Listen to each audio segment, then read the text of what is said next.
Halakha says, in regards to כתיבה on Shabbat, מותר לקרב בשבת חתיכות נייר שכתובה באמצע הכתב, הקרואה באמצע הכתב, החתיכה השנייה. כדי שיוכל לקרוא. You have two papers, one has some of the words, the other side has the other words. I want to put them next to each other so I can make out the letter, what it says. That's mutar. Again, so long as some of the words, some of the letters on this side, some of the letters on that side, that's okay. And of course, you're not attaching them in any way. All you're doing is just bringing them next to each other.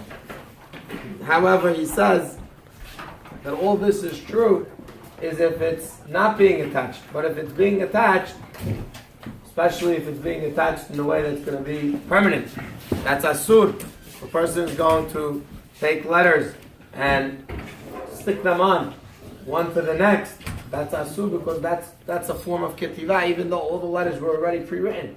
And therefore we come into the case that's very common, and that is putting together a puzzle on Shabbat.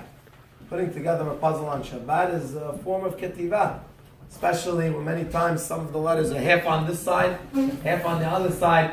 They interlock very well into one into the next.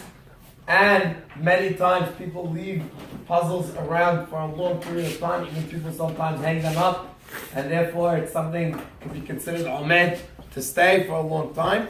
And therefore, again, one should refrain from doing so. Little children want to play with puzzles, that's okay. Or if they're really not interlocking or something that's going to be broken immediately, that's mutar. However, if it's something that's permanent, you were working on a big puzzle in this, one should refrain from doing so on Shabbat, as again, this may be a problem of ketiva on Shabbat.